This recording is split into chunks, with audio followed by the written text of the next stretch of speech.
The smell of fear had a color in the Missouri border of late summer 1864, yellow like old bone, thick like smoke you couldn't wave away. It hung over every burnt-out farmstead, every roadside grave, every town where federal troops made camp. The heat was something fierce that season, the kind that made rattlesnakes mean and men meaner, where the earth cracked open like old leather and even the creek beds run dry as powder. Out past Lexington, where the Kansas border met Missouri dirt, there was a limestone cave the locals knew about, but didn't talk about much. Weren't the kind of place decent folks visited. Timber rattlers nested there thick as rope coils, drawn to the cool darkness and the taste of blood that had started seeping into the stone. Bill Anderson knew them border caves well enough. Hell, he'd used plenty for hiding, for planning, for watching federal patrols ride past while he and his boys stayed quiet as death itself. But this particular cave, this godforsaken hole in the ground, it weren't no hideout. Lieutenant Marcus Kellerman had turned it into something else entirely, an execution pit, a torture chamber, a place where screams echoed off limestone walls and rattlesnake fangs delivered justice that weren't no justice at all. Anderson weren't always called Bloody Bill. Time was, he'd been just another Missouri farm boy, trying to make sense of a war that didn't make no sense.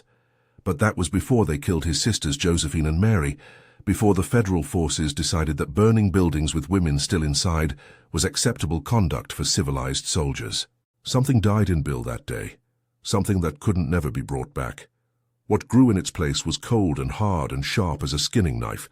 His men, Archie Clement, the James brothers, Cole Younger, his own brother Jim, they'd all seen what Bill become. They followed him because he never asked them to do nothing he wouldn't do himself, and because every man riding with him had his own ghosts whispering for vengeance. The guerrilla war along the Kansas-Missouri border weren't like regular fighting. Weren't no battle lines, no formal surrenders, no rules that anybody respected. Jayhawkers burned southern farms, bushwhackers ambushed Union patrols. Both sides killed prisoners. Both sides called it justice. The difference, if there was one, lay in who you asked and which side of the border they called home. Bill Anderson had picked his side the day they murdered his sisters, and he'd been making the Union pay ever since, one scalp at a time, one ambush after another, leaving bodies scattered across Missouri like grim reminders that some debts don't never get forgiven. Now hold on before we go further. You're going to want to hear how this whole bloody mess ended. Hit that like button and subscribe right now, 'cause what's coming is brutal as hell itself. I ain't lying when I say you won't believe what Anderson done to that federal lieutenant. Don't go nowhere.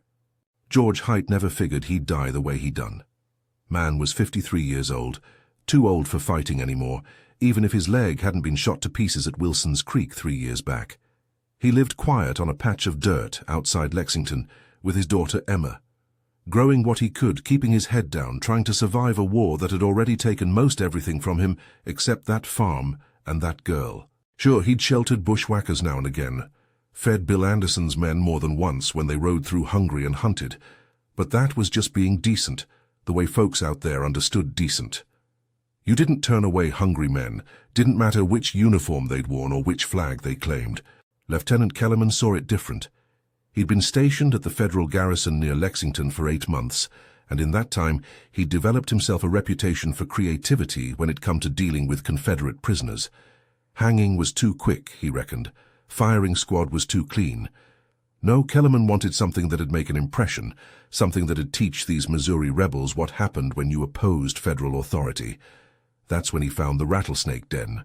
It was Kellerman's patrol that come riding up to George Haight's farm on an August morning, so hot the air shimmered like water. They was looking for bushwhackers, always looking for bushwhackers, and somebody'd told them George was known to help Anderson's boys. They tore through that farmhouse like devils, broke every dish, ripped up every floorboard, found nothing but an old man with a crippled leg and his terrified daughter trying to keep them from destroying everything they owned. "Where's Anderson?" Kellerman demanded, standing over George where he'd fallen trying to get between the soldiers and Emma.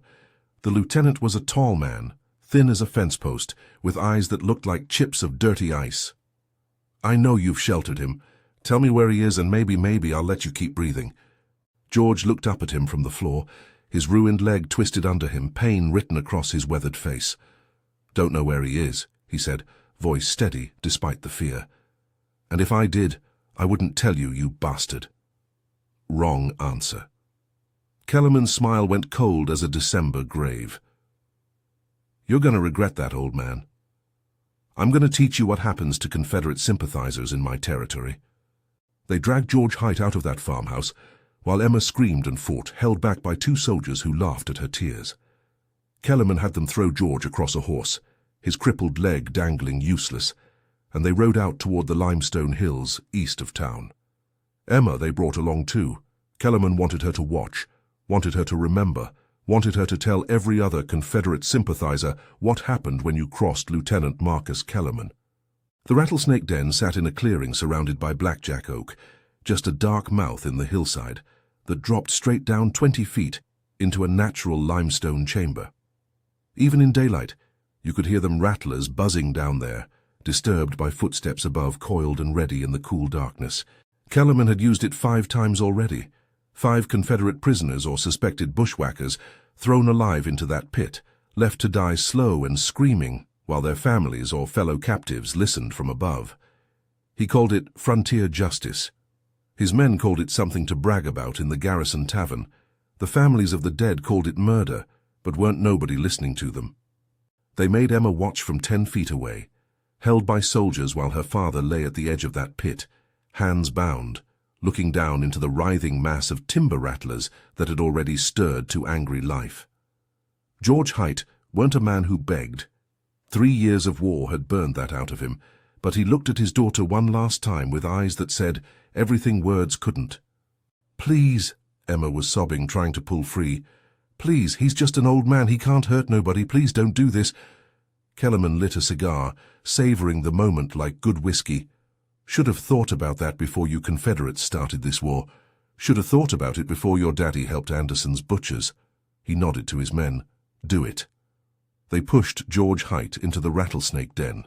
The screams started immediate, raw animal sounds of terror and agony that no human throat should have to make. The rattlers struck fast and struck often, fangs pumping venom into flesh already torn and broken from the fall. George thrashed and screamed and begged God for mercy that weren't coming, while Emma collapsed to her knees howling like a wounded animal, and Kellerman stood there smoking his cigar, watching with satisfaction. It took hours. Hours of screaming that got weaker and hoarser until it weren't nothing but whimpering. Then silence that was somehow worse than the noise. Kellerman made them all stay till George Height was dead for certain. Then he left the body down there for 3 days. Let the rattlers and the heat have their way with it. When he finally had his men haul what was left out and dump it on the Height farm's doorstep, there weren't much to recognize, just meat and bone and venom-blackened skin.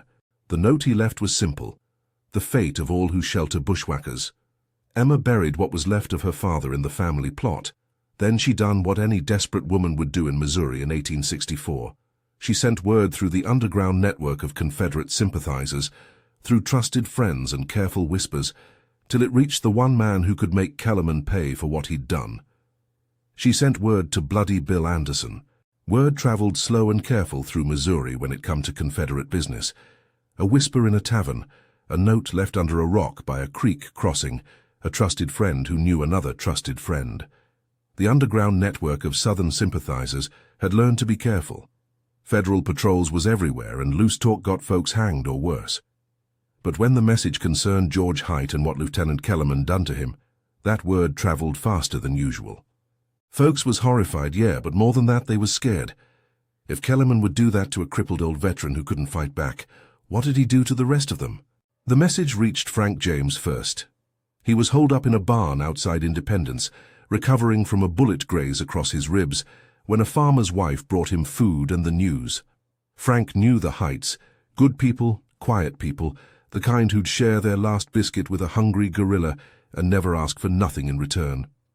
When he heard what Kellerman done, how they'd made Emma watch her father die screaming in a pit full of rattlers, his face went hard as winter stone. "Bill needs to know," he told Jesse, who'd been keeping watch. "He needs to know right goddamn now."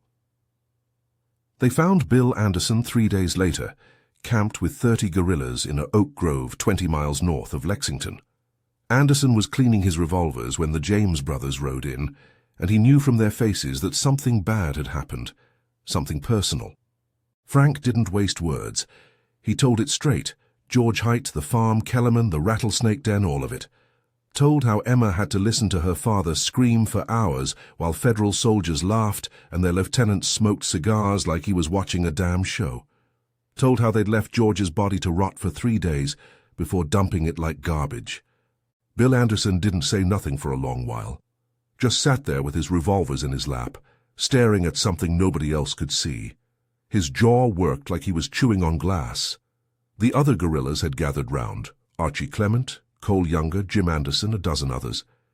And they all knew that look. They'd seen it before, right before Bill did something that'd make the newspapers call him a monster, and the Union call him the devil himself. "George Height fed us," Bill finally said, voice quiet and cold as a January wind. "Last winter, when we were starving and froze near to death, that man gave us everything he had. Didn't ask for coin, didn't ask for promises. Just fed us 'cause it was the decent thing to do." He looked up at Frank and his eyes was empty of everything except purpose. "And Kellerman threw him in a snake pit while his daughter watched." "What are we going to do, Bill?" Archie Clement asked. Little Archie was already grinning. He was always ready for violence, lived for it the way some men lived for whiskey or women. "We're going to make Kellerman pay," Bill said, "but not quick, not clean. We're going to give him exactly what he gave George Height, and we're going to make damn sure he understands why." But before they could move on Kellerman, more news come drifting in. Turned out George Height weren't Kellerman's only victim. He was just the most recent. Over the past 8 months, the lieutenant had thrown 5 men into that rattlesnake den. 5.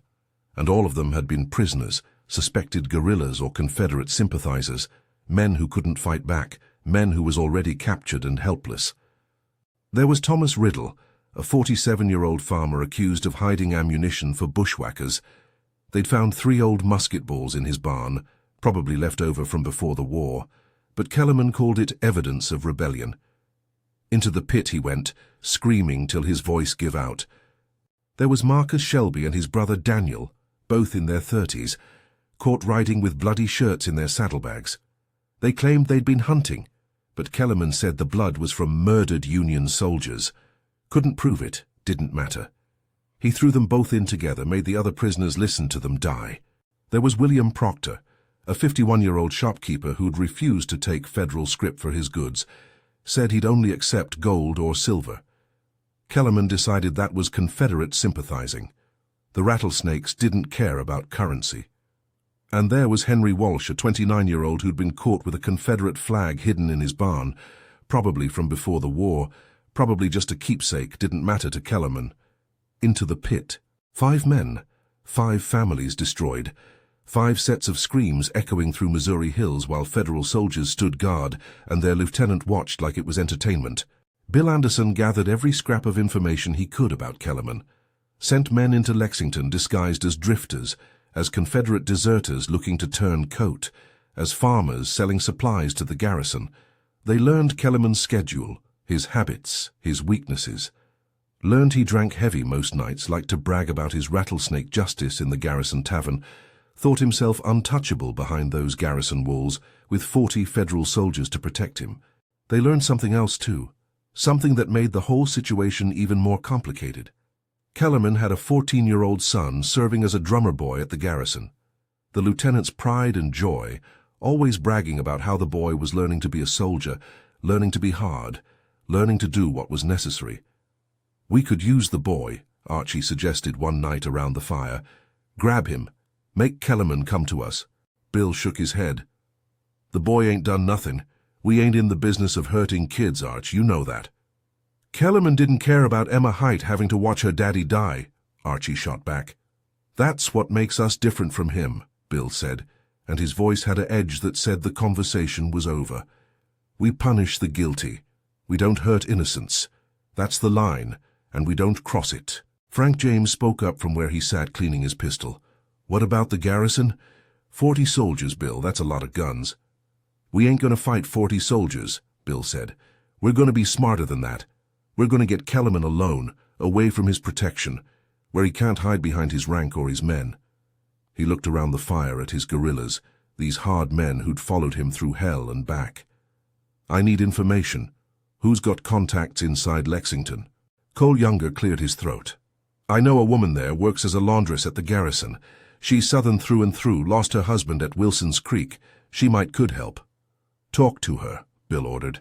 Find out Kellerman's movements, when he leaves the garrison, where he goes. And find out if any of them Federal soldiers got Confederate sympathies, anybody we can bribe or scare into helping us. Over the next week, the information come trickling in. Kellerman left the garrison regular on patrol, but always with at least 10 soldiers.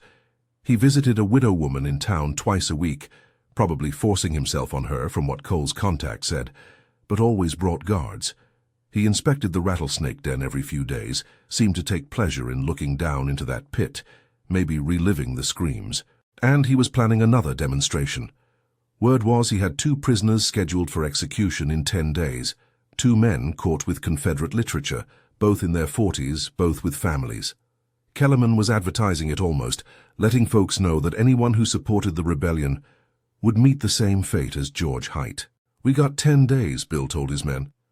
10 days to figure out how to get to Kellerman before he murders 2 more innocent men. 10 days to plan this perfect, 'cause we only get one chance.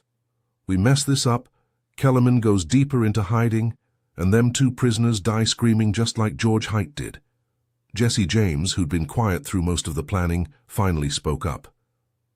Bill, when we catch Kellerman, what exactly are you planning to do to him?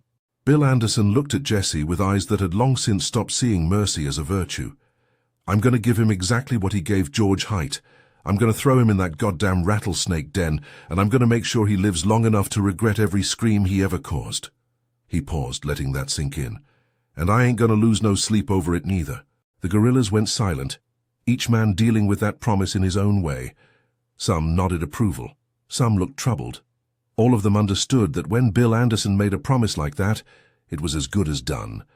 The only question was how brutal it'd be when the reckoning finally come. Somewhere in Lexington, Lieutenant Marcus Kellerman slept soundly in his garrison bed, 40 soldiers standing guard, secure in his power and position, completely unaware that bloody Bill Anderson was coming for him, unaware that his rattlesnake den was about to claim one more victim, and this time it'd be the man who'd created it.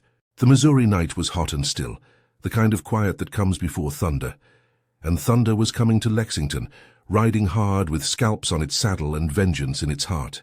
Planning a raid on a Federal garrison weren't like ambushing a patrol on a country road. You couldn't just ride in with guns blazing and expect to ride back out.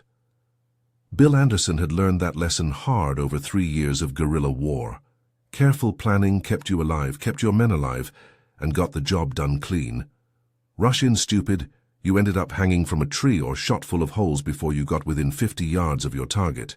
So Bill approached the Kellerman problem like a chess game, if chess was played with revolvers, and the pieces bled real blood when you took them off the board. First thing was intelligence. Cole Younger's contact, the laundress woman named Martha who'd lost her husband at Wilson's Creek, she was worth her weight in gold. She moved through that garrison like a ghost, washing uniforms, changing bedding, hearing everything the soldiers said when they thought she was just another nobody servant. She reported back through a system of dead drops, notes left in a hollow tree outside town, messages tucked into laundry bundles she delivered to a Confederate-friendly shop. Through Martha, they learned the garrison's weak points. The east wall had rotted timber in 3 places, strong enough to look solid, but a couple good kicks would bust them boards right through. The sentries changed shifts at midnight and 4 in the morning, and there was always a 5-minute gap when the old guards was heading to bed, and the new ones was still rubbing sleep from their eyes. The side gate, the one used for bringing in supplies, it had a lock that could be opened from inside, and the key hung on a nail in the quartermaster's office. "Get me inside that office," Bill told Martha, through the dead drop system, "and I'll handle the rest." But getting Martha access to the quartermaster's office weren't simple.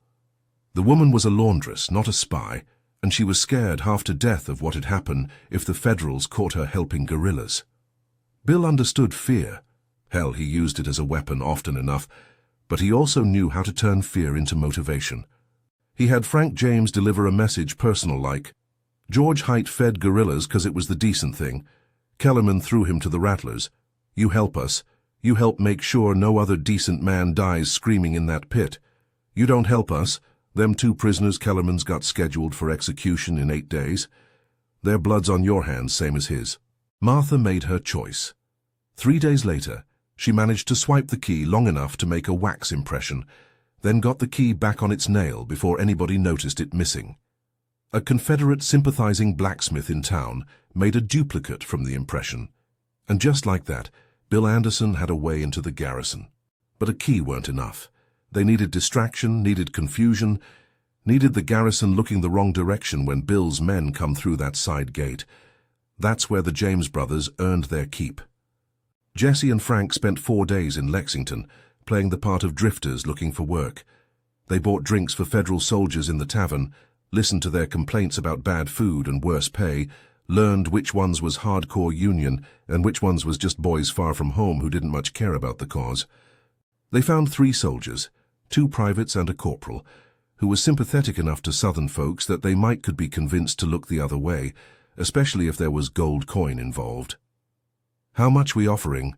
Jesse asked Bill during a midnight meeting in the woods outside town. "However much it takes," Bill said. "I ain't losing men storming that garrison when I can buy my way in quieter."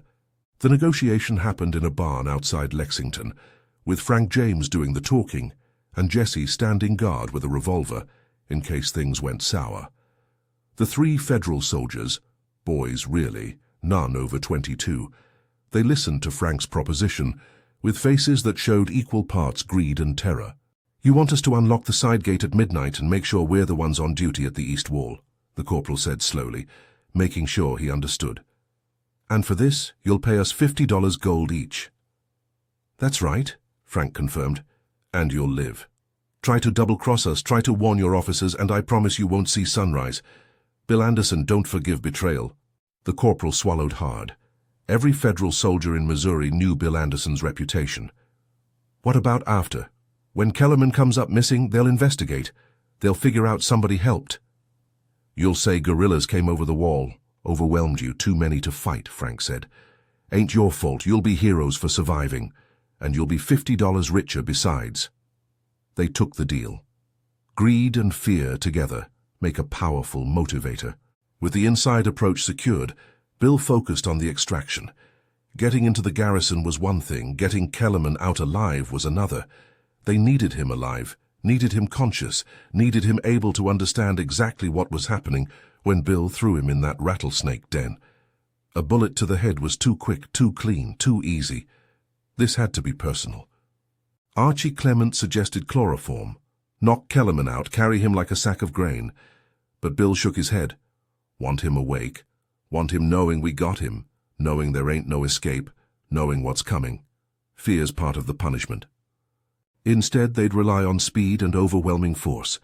Get to Kellerman's quarters fast, put a gun to his head before he could yell, gag him and tie him, then out the side gate before the garrison knew what happened. Simple plan. But simple plans worked best when things went sideways, and things always went sideways. Jim Anderson raised the question that had been bothering some of the others. What about his boy? The drummer. Kid sleeps in the room next to Kellerman's quarters. Bill's face went hard. Boy don't get touched. We lock his door from outside, leave him safe. He ain't part of this. Bill. He's gonna raise hell soon as he figures out his daddy's gone, Jim argued. Don't matter, we'll be long gone by then. Bill looked around at his guerrillas, making sure every man understood. That boy's 14 years old. He ain't committed no crimes, ain't thrown nobody in a snake pit. We're after Kellerman, not his son. Any man who touches that kid answers to me personal. We clear? They was clear. Even Archie Clement, who usually argued for maximum brutality, nodded acceptance. There was lines even guerrillas didn't cross, and hurting kids was one of them. The night before the raid, Bill took his men through the plan 3 more times. Everybody had to know their role perfect. Who was going over which wall, who was covering which approach, who was grabbing Kellerman, who was watching for patrols. Frank James sketched the garrison layout in the dirt with a stick, marking guard positions, building locations, escape routes. We go in quiet, Bill instructed. Knives, not guns, for any sentries we can't avoid. We get Kellerman, we get out. Anybody starts shooting, the whole garrison wakes up, and we're fighting 40 soldiers. That happens, some of us ain't coming home. Cole Younger checked his revolvers for the 100th time. What if Kellerman ain't in his quarters? What if he's somewhere else in the garrison? Then we improvise, Bill said coldly. But Martha says he's there every night by 10, sleeps till dawn. We hit at midnight, he'll be in his bed dreaming about whatever the hell men like him dream about. He paused, then added, probably dreaming about screams. All right now, if you're still with me, hit that like button again. 'Cause we're fixing to see Anderson at his most brutal. What happens next? Well, Kellerman's about to learn what real frontier justice looks like. And I promise you, it ain't pretty. The guerrillas spent the day before the raid in silence, each man preparing in his own way. Jesse James cleaned his weapons with shaking hands, still not entirely comfortable with what was coming.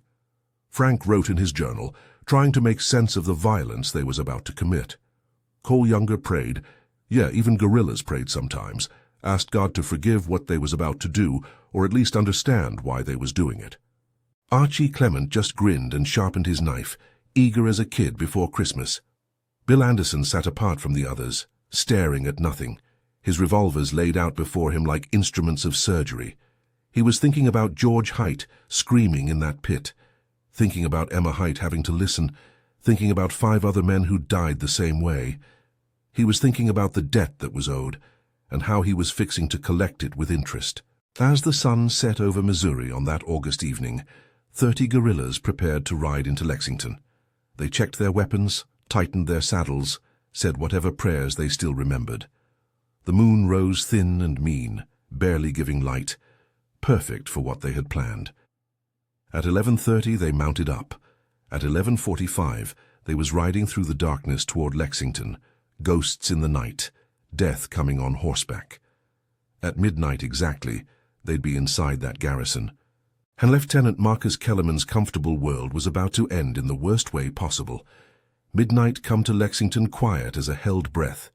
The garrison sat dark except for lanterns at the guard posts, most of the soldiers already asleep, dreaming whatever dreams soldiers dream between battles.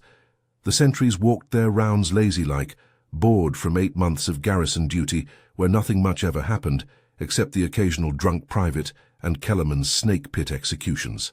Bill Anderson's guerrillas come out of the darkness like smoke, 30 men moving through the shadows without making a sound worth hearing. They'd left their horses a half-mile back with 2 men to guard them. Horses made noise, and noise got you killed. The guerrillas moved on foot, spreading out along the garrison's perimeter, each man knowing exactly where he needed to be. The 3 federal soldiers they'd bribed was right where they were supposed to be. The corporal at the side gate heard the quiet knock, 3 taps, pause, 2 more taps, and his hands shook something fierce as he unlocked that gate from inside. Frank James slipped through first, revolver drawn, ready to shoot if this turned out to be a trap. But the corporal just stepped back, eyes wide with fear, and let the guerrillas pour through like water through a broken dam. "Kellerman's quarters?" Frank whispered. The corporal pointed with a trembling hand toward a building on the north side of the parade ground. "2nd floor, 3rd door on the right, his boy's in the room next door." "You done good," Frank said. "Now get to your post and act normal. Remember, guerrillas came over the wall, too many to stop. That's your story." The corporal nodded and practically ran back to his guard position, wanting to be as far from what was about to happen as possible. Bill Anderson led 10 men across the parade ground, moving building to building, using shadows like they was born to them. The rest of the guerrillas spread out to cover escape routes and watch for patrols. 2 sentries had to die. Archie Clement took one with a knife to the throat. Cole Younger got the other the same way. Both men dropped without more than a gurgle, their bodies dragged into darkness where they wouldn't be found till morning. Kellerman's building was officer quarters, built nicer than the barracks where regular soldiers slept. Bill and his men slipped inside through a rear door, moving upstairs that creaked despite their careful steps. The hallway on the 2nd floor was dark, lit only by moonlight through a window at the far end. 3rd door on the right. Bill tested the handle. Unlocked. Of course it was unlocked. Kellerman felt safe here, protected by 40 soldiers and garrison walls. Safe men don't lock their doors. Big mistake. Bill eased that door open slow, letting his eyes adjust to the deeper darkness inside. There was Kellerman's bed, and there was Kellerman himself, sleeping peaceful as a baby, snoring light. On a chair beside the bed hung his uniform, his officer's sword, his pistol belt. The man had gone to sleep without a care in the world, probably dreaming about his next rattlesnake demonstration. Bill crossed that room in 3 steps and put his revolver barrel against Kellerman's temple, cocking the hammer with a click that sounded loud as thunder in the quiet. Kellerman's eyes snapped open. For a second he just stared up at Bill Anderson's face, not understanding, brain still fuzzy with sleep. Then recognition hit and terror come right behind it. "Don't make a sound," Bill whispered, voice cold as January ice. "Don't even breathe loud. You yell, you die right here. Understand?" Kellerman's mouth opened and closed like a fish drowning in air. He managed a tiny nod. "Good," Bill gestured, and Jim Anderson moved forward with rope and a gag. "We're going to take a little ride, Lieutenant. Going to show you something. You're going to come quiet or you're going to come with a bullet in your leg. Your choice." They gagged him first. Couldn't risk him screaming once they got him outside. Then they bound his hands behind his back, bound his feet too, but loose enough he could walk if he shuffled. Kellerman's eyes was wild with fear, darting around the room like he was looking for help that weren't coming. Jesse James eased open the door to the next room, the boys' room. The 14-year-old drummer was sleeping sound. Jesse locked that door from the outside with a chair wedged under the handle, then nodded to Bill. The boy was secure, couldn't get out even if he woke up, couldn't raise alarm. Getting Kellerman out of the garrison was almost too easy. They took him down the back stairs, across the parade ground staying in shadows, through that side gate where their bribed soldiers made sure nobody was looking. By 12:15, they was clear of the garrison and moving fast through the darkness toward where the horses waited. Kellerman tried to struggle once they was outside the walls, tried to twist free and run. Archie Clement hit him in the gut with a rifle butt, not hard enough to do permanent damage, but hard enough to make the point. "You ain't going nowhere, Lieutenant, except exactly where Bill wants you to go." They rode east out of Lexington. Kellerman thrown across a horse belly down, hands still tied, gag still in place. The guerrillas moved fast, but careful, watching for patrols, ready to fight if they had to. But the Missouri night stayed quiet except for crickets and the sound of hoofbeats on dirt roads. It took an hour to reach the limestone hills where the rattlesnake den waited. Bill had sent men ahead earlier that evening to prepare. They'd built a fire near the clearing, set up torches around the pit's edge, made sure everything was lit up bright. This weren't going to be done in darkness. No, sir. This was going to be seen, going to be witnessed, going to be remembered. When they arrived at the clearing, there was already people there. Martha the laundress, Emma Height who'd sent word about her father, a dozen other townspeople who'd lost family to Kellerman's cruelty, folks who'd been too scared to speak up before, but who'd come when word spread that Bill Anderson was delivering justice. They stood in a half-circle around that pit, faces hard in the firelight, waiting to see if the stories about Bloody Bill was true. Bill's men hauled Kellerman off the horse and dragged him to the edge of the rattlesnake den. They pulled the gag from his mouth but kept his hands bound tight. Kellerman looked down into that pit, his pit, the one he'd created, the one he'd thrown 5 men into, and the color drained from his face like water from a broke bucket. The rattlers was stirred up from all the activity above, buzzing, angry, coiled and ready, timber rattlers thick as a man's arm with fangs that pumped venom like death's own medicine. "No," Kellerman whispered, voice cracking. "Oh, God, no. Please." "Please?" Bill Anderson's voice was quiet, but it carried to every person in that clearing. "That's interesting. George Height said please. His daughter Emma there, she said please too, begged you not to throw her crippled father in this pit. You remember what you done, Lieutenant?" "I was following orders," Kellerman said, words tumbling out desperate. "I was maintaining discipline, punishing rebels." "George Height was 53 years old with a leg that didn't work right," Bill interrupted. "He fed hungry men. That was his crime. And you threw him in there while his daughter watched." Bill's eyes was empty of anything resembling mercy. "Now you're fixing to find out exactly what that feels like." "I have information," Kellerman said, voice rising toward panic. "Troop movements, supply lines. I can tell you everything. Don't want your information." "Gold. I have gold hidden. I can pay you." "Don't want your gold." "My son." Kellerman was crying now, tears and snot running down his face. "My boy, he's just 14. He needs his father. Please don't do this. I'll do anything." Your son's alive and safe, Bill said, which is more than you gave George Haight's daughter. She's got to live the rest of her life knowing she listened to her daddy die screaming in this pit you made. Your boy gets to live. That's more mercy than you deserve. Bill nodded to his men. They grabbed Kellerman under the arms, lifted him up. The lieutenant started screaming then, screaming and thrashing and begging, all dignity gone, all authority stripped away. Just a man facing the same death he'd dealt to others, finally understanding what terror really felt like. "You can't do this," Kellerman shrieked. "I'm a federal officer. This is murder. This is justice," Bill said quietly. "Missouri justice. Frontier justice. The only kind that matters out here." They had rope around Kellerman's chest, tied under his arms. Bill had planned this careful, weren't just going to throw the lieutenant in quick like. No, sir. George Haight had been lowered slow, had time to see what was coming, time to feel every second of fear. Kellerman was going to get the same treatment, exact same, down to the last detail. Bill took hold of the rope himself. "Lower him slow," he told his men, "real slow. Want him to feel every inch of it." They started lowering Kellerman into the rattlesnake den. The lieutenant's screams got louder as he descended, echoing off the limestone walls, raw and animal and desperate. The people watching, Emma Haight, Martha the laundress, the others who'd suffered under Kellerman's reign, they watched with faces like stone. Some looked satisfied, some looked sick. All of them watched. 10 feet down, the first rattler struck. Kellerman's scream changed pitch, became something inhuman. The snake had got him on the leg, fangs sinking deep, pumping venom. Then another struck, and another.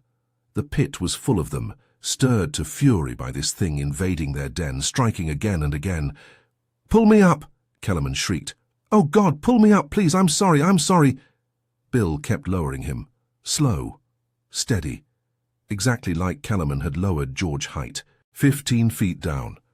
The rattlers was everywhere now, striking his arms, his chest, his face. Kellerman thrashed and screamed and begged, his voice breaking, words becoming meaningless sounds of pure agony. The venom was already working, burning through his blood, making every nerve ending catch fire. "This is what George Haight felt," Bill said, loud enough for everyone to hear. Every second of fear, every bite, every moment of knowing he was going to die, slow and painful, with nobody coming to save him. "This is what 5 men felt in this pit. This is what you'd done to them, Lieutenant." 20 feet down. Kellerman's screams was getting weaker, hoarser, his voice giving out from the strain. But he was still conscious, still feeling every strike, every injection of venom, every second of torture. The rattlers didn't let up. There was dozens of them, maybe more, all defending their territory against this intruder. Bill lowered him the last few feet and let the rope go slack. Kellerman hit the bottom of the pit hard, landing in a writhing mass of snakes. His screams became whimpers, then gasps, then wet, gurgling sounds as the venom paralyzed his lungs, as his body convulsed and twitched. It took 3 hours. 3 hours of Kellerman dying in that pit, while the witnesses watched in silence. Some of them left after the first hour. They'd seen enough, had their justice, couldn't stomach watching a man die even if he deserved it. Others stayed till the end, needing to see it through, needing to know Kellerman was truly dead and gone. Emma Haight stayed longest of all. She stood at the edge of that pit, staring down into darkness, listening to the sounds that got quieter and quieter, until finally there weren't no sounds at all, except the angry buzzing of rattlers that had been disturbed. When silence finally come, when Kellerman was dead for certain, Bill Anderson turned to the witnesses. "This is the only law out here now," he said. "You hurt innocents, you torture the helpless, you abuse power. This is what happens. Tell everyone. Tell the Union. Tell anyone who will listen. Missouri remembers its dead and Missouri pays its debts." He looked at Emma Haight. "Your daddy's avenged. Won't bring him back, won't erase what you heard that day. But Kellerman died the same way, suffered the same way. That's all I can give you." Emma nodded slowly, tears running down her face. "Thank you," she whispered. "Pa he would have wanted this. He would have wanted someone to make it right." Bill didn't answer. He just nodded, mounted his horse and rode into the darkness with his guerrillas following behind. They left Kellerman's body in that pit, left it for the snakes and the heat, same as he'd done to George Haight. Let the buzzards find it. Let it rot. Some men don't deserve burial. Behind them, the rattlesnake den fell silent except for the occasional buzz of disturbed snakes settling back into their coils. The torches burned low. The witnesses drifted away one by one, back to their homes, carrying the story of what they'd seen. Justice had come to the Missouri border, brutal, visceral, perfect justice, and Lieutenant Marcus Kellerman had learned too late that every cruelty you inflict on others eventually comes back to find you, wearing Bloody Bill Anderson's face and carrying rope stained with snake venom. Dawn broke over Lexington with federal soldiers discovering their lieutenant was gone. They found his quarters empty, his bed cold, the door to his son's room locked from outside. The boy was hysterical when they freed him, babbling about hearing sounds in the night, about his father vanishing like a ghost took him. The 3 soldiers Bill had bribed stuck to their story. Guerrillas had come over the wall, too many to fight, overwhelming force. Nobody questioned it much. Guerrilla raids was common enough, and Bill Anderson's reputation made anything seem possible. It took 2 days before a patrol found the rattlesnake den and what was left of Lieutenant Marcus Kellerman. The sergeant who discovered it threw up right there in the clearing. What the snakes and 2 days of August heat had done to Kellerman's body weren't something a man forgot easy.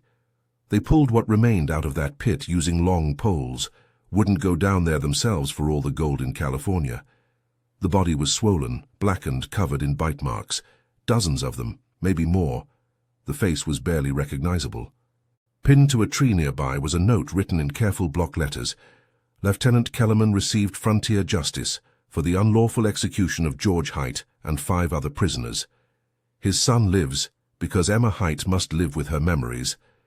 Next Union officer who tortures prisoners will not be as fortunate. William T. Anderson.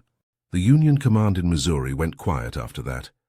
Oh, they issued statements about murderous rebels and criminal guerrillas, called Bill Anderson every name they could think of.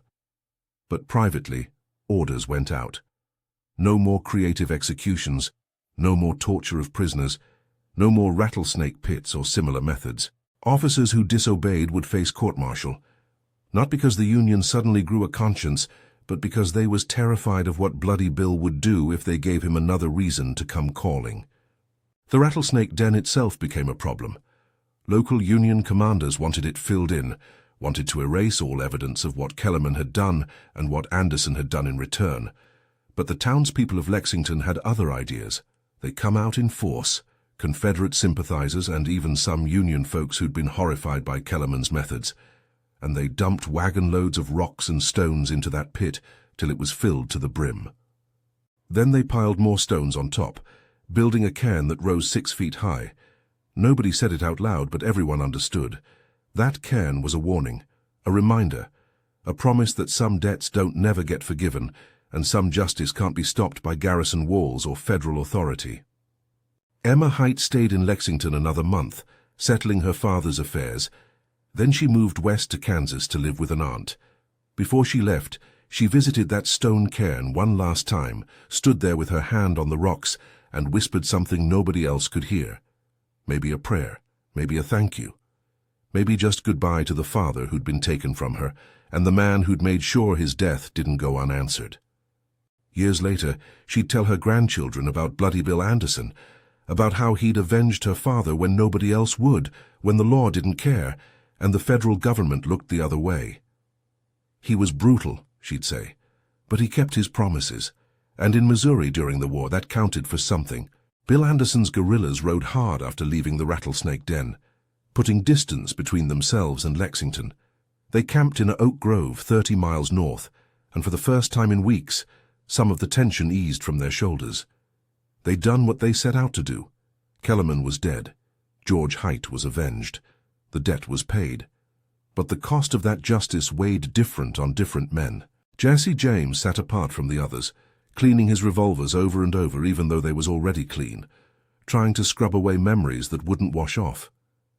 He'd watched a man die screaming in a snake pit, watched it for 3 hours without looking away, and something in him had changed.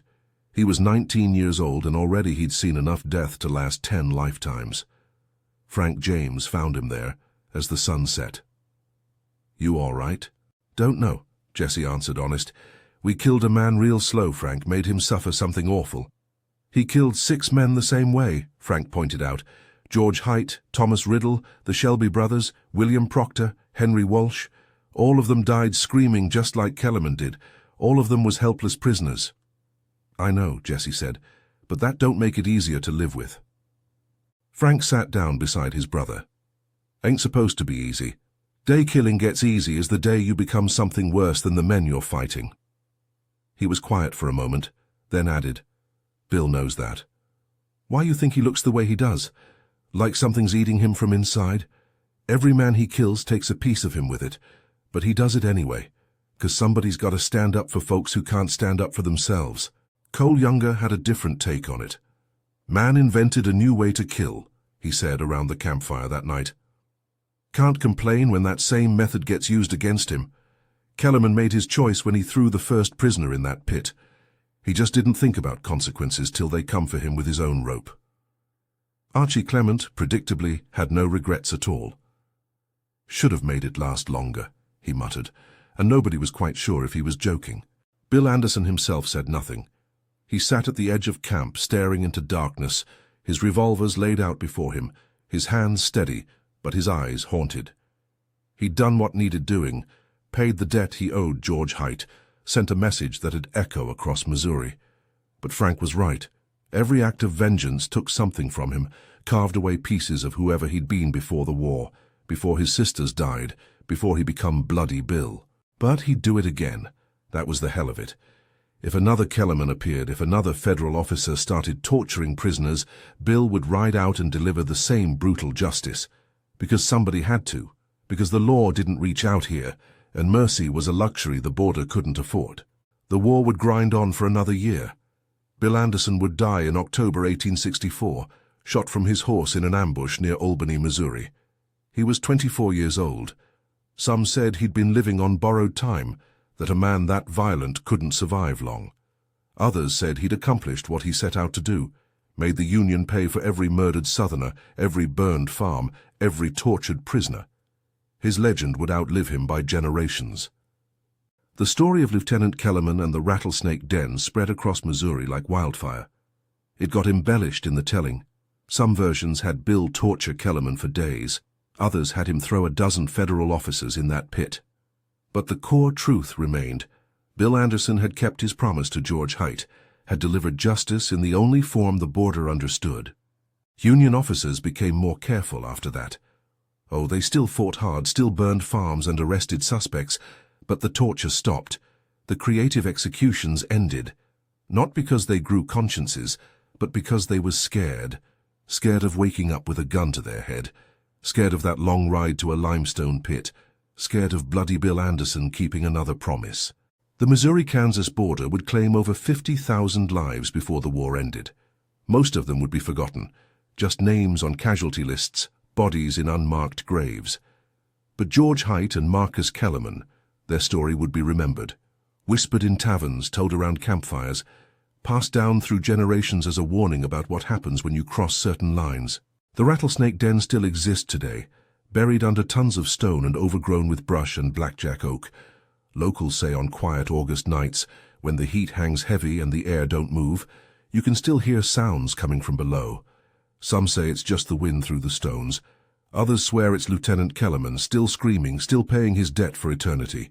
And maybe somewhere, George Height's ghost finally rests easy, knowing that justice came to the Missouri border in the only form the border ever understood, brutal, visceral, and absolutely final.